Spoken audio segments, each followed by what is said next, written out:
Okay, this is going to be a video about the CSCS round 5. I was at the CSCS this Sunday and I had my camera with me, so I decided to film a few cars. I wasn't planning to make a video on this, but the cars there this time and the competition was so amazing this time that I think it's definitely worth sharing with you guys. So yeah, this is just going to be a video to show you guys what one of these events is all about, and also to show you some of the amazing cars that came out there this time. Starting off by explaining the categories of how cars are divided in time attack. So for the CSCS, cars are divided into 4 main categories: production, street, super street, and unlimited. And further in these classes, cars are also divided into front wheel drive, rear wheel drive, and all wheel drive. So in total there's 12 classes. And just to give you an idea of what type of cars you'll see in each of these classes, so starting by the production class, this is what you can say is the slowest class, or the least modified class I should say. This was a class that was just introduced last year, and I guess the purpose of this was because the street category got so competitive that they introduced this category, and this doesn't allow too many modifications. It still allows suspension modifications like adding coilovers or anti-roll bars, and also brake upgrades and things like that, but major engine modifications like things like putting a bigger turbocharger or supercharger on a car or things like that are prohibited. So you'll mostly see cars that are fairly stock like this Bmw M3 or a Porsche Boxster. Those would be some of the fairly good competitors in this class.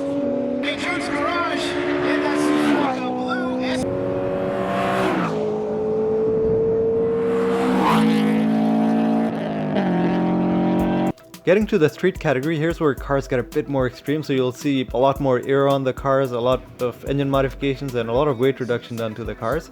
The regulations are quite a bit more open in this category compared to the production category. That's why you see a lot more mods in this class. Times are generally about a second or 2 seconds faster than the production classes, but it all depends on like what type of cars show up on those events. And yeah, the regulations in this class do allow a lot of engine modifications too. Things like turbocharging or even swapping the engine and going with the bigger engine and things like that. They're all permitted in this class. The only major limitation in terms of engines is that you do have to stick to pump gas, so 94 octane is the highest you can go. And in terms of tires, everyone does have to go with Pirelli Trofeo Rs in this category. That's a rule they came up with I think 2 years ago. So all competitors are at an even ground, at least in terms of tires, so like they're all competing on the same tires. These cars and lower to clear. One of my favorite cars in this category is Ramesh's S2000. This probably wasn't the best time to film it. They were having a bit of suspension trouble. I'm not sure what exactly it was, but it was still extremely quick, whatever it was. This is a supercharged S2000. I believe it makes somewhere around 330 wheel horsepower or something like that. I might be wrong on the number, but it's definitely somewhere in the 300 range. And the reason I like the car so much is that it's a seemingly stock car. Like, it doesn't look like there's a lot done to it. And well, there isn't really that much done to it. It just has a few suspension mods, better brakes, and a supercharger kit. That's pretty much everything that's done to the car. And when you look at the lap times, this car is extremely quick. This car actually has a record of 9 straight wins in the street rear wheel drive category, so it's absolutely dominated the event. So I guess it really shows that you don't need to do an awful lot to this car to make it fast. The S2000, it's already a pretty amazing chassis and an amazing engine right from the factory. But I guess you really do need to know how to drive the car. I'm pretty sure a driver like me in that car, I probably wouldn't even get close to that lap time. 2018 CSCS.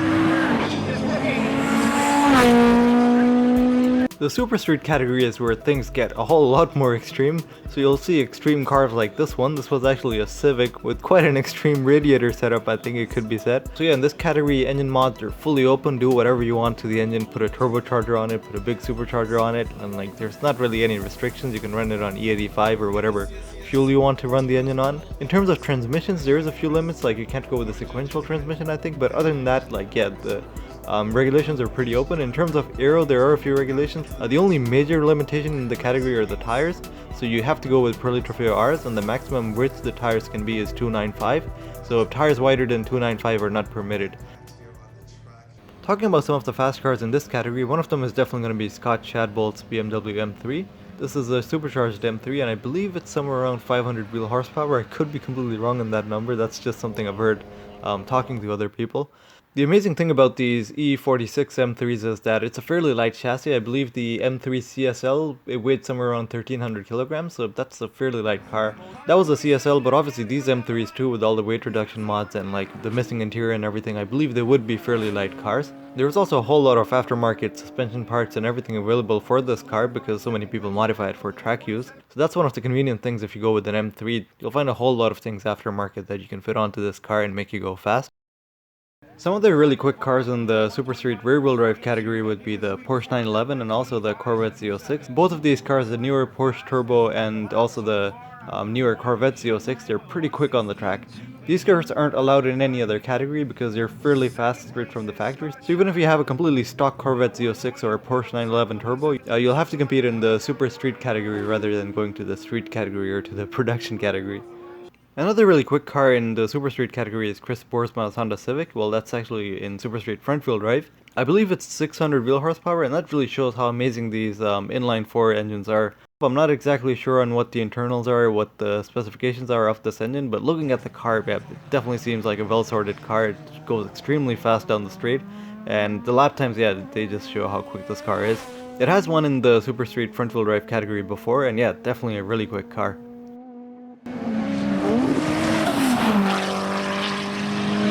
The unlimited category, well, it's for cars like this, really. So it's for extremely modified cars. Regulations are fairly open, so, well, there is pretty much no regulations. The only regulations that are there are for safety, so like roll cages and things like that.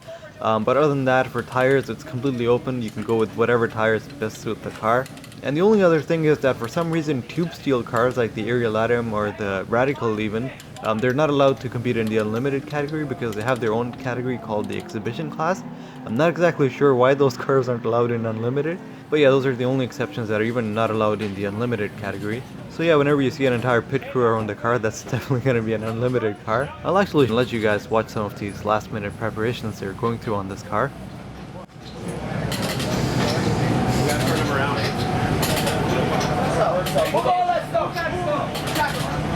Wheels torque, clear. Start it up. Start it up. Move it. All those bikes.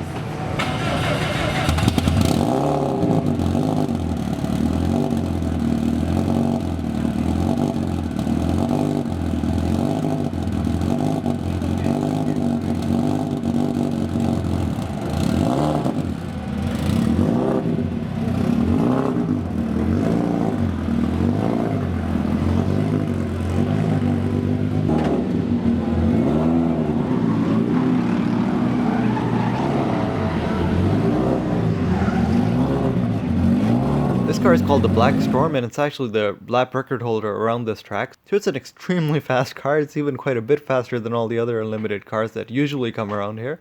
I don't know too much about this car, but I know that it started life off as a Subaru Impreza STI. Usually this car is quite a bit faster than all the other unlimited cars too, but this year for a change it came across some really serious competition. It's looking phenomenal. You guys are looking dope with your cars. To put some serious pressure on the Black Storm, there was Andy Semigard's Evo 8. If you follow Time Attack, you might already know this car. It's a serious competitor in Time Attack in the States. It already holds a few lap records around some of the tracks, and it also won Grid Life this year. So obviously coming over here to Canada, you would expect something like this to dominate the Time Attack here too.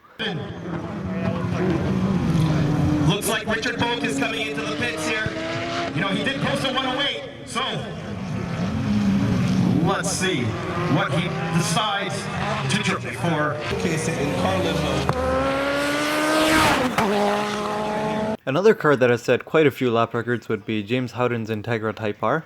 It also has a K-swapped engine, and I believe it makes a whole lot of power. Like, I believe the numbers are around the 500 or 700 horsepower range from what I hear. And yeah, definitely a really serious competitor in Time Attacks in Canada and also as well as in the States. Another car that came over here for this event to try to set the fastest overall track record was the Porsche Gt3 R. Now this is an actual Porsche race car. You might know Porsche for their race cars, like they dominate actual racing events like the 24-hour Le Mans in the GT category and other WEC events. So this is not only a car that dominates Time Attacks, it actually dominates like actual proper races out there. So obviously coming to a Time Attack and driven by an actual racing driver, Scott Hargrove, you would imagine this car would be fairly competitive.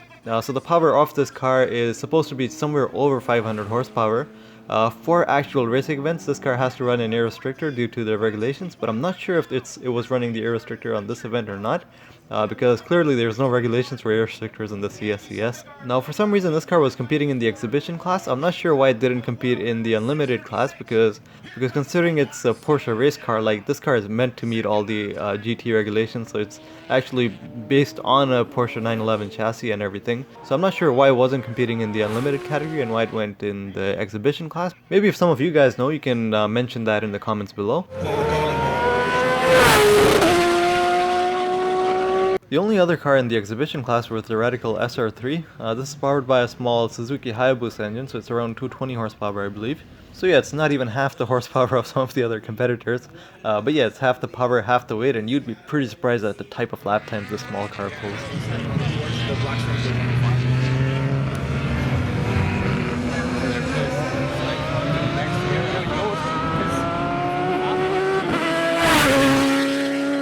I'll get to the final results in just a second, but just to show you guys some of the other things that happen in this event. So there's also drifting that goes on in between the time attack sessions.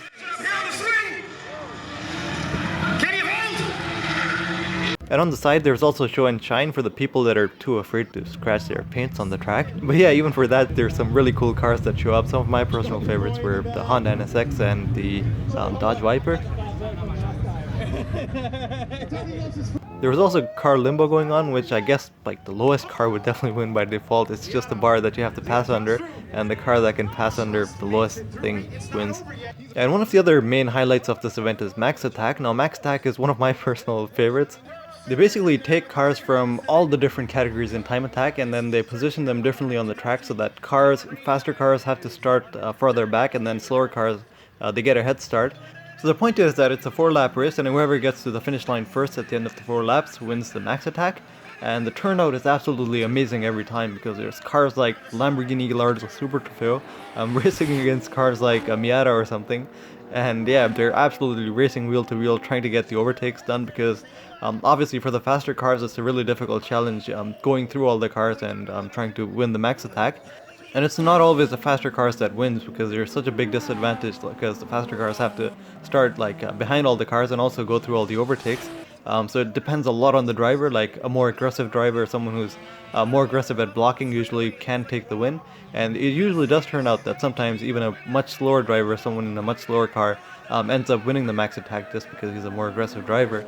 This time a bit of a sad thing that happened right after the Max Attack was that one of the competitors, Crazy Leo in Lancer Evo, he flipped right after the finish line. I believe there must have been some oil or something on the track, because there was a Lamborghini Gallardo that spun out, and I just panned my camera over there to film the Lamborghini Gallardo, and right in the background I see this Evo just flipping. The camera was pretty zoomed out so it's hard to see, but I'll try to play it in slow motion so I guess you guys can have a better idea of what happened. So yeah, the car just slid sideways into the grass, and the tires dug into the grass and the car flipped over. So you might be thinking that's pretty much a second Richard Hammond there crashing after the finish line. But yeah, if there's oil on the track or something like that, then it's something understandable. This can happen. Like even after the finish line, you're trying to slow the car down. That is a pretty fast corner where this car flipped. But the good thing was the driver was perfectly fine and everything was okay.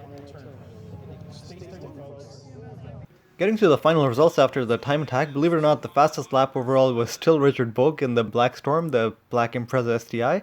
He did a lap time of 108.321, which is an extremely fast lap time. He didn't beat his own qualifying pace, but nonetheless it's an extremely fast lap time. Not far back in second place was the Porsche Gt3 R with a lap time of 108.492. And then in third place was Andy Semigard with the Evo 8 with a lap time of 108.594. So yeah, these top 3 cars were only divided by less than 0.3 of a second. That's extremely close. Here's a look at all the results from all the cars from all the different classes, and you can also see all the winners in all the different classes. I took this from livetiming.net. This is where you can actually see the live timing from one of these events. I'll try to link all this in the description and also link the CSCS official website so you can go and see the results from all these cars. So yeah, that's it for this video. I know there's still a lot of cars that I missed out in this video just because there were so many cool cars out there that I couldn't film all of them, and it's impossible to fit all of that in one video. But yeah, let me know what was your favorite car in this video, and thanks for watching, and hopefully see you guys in the next one.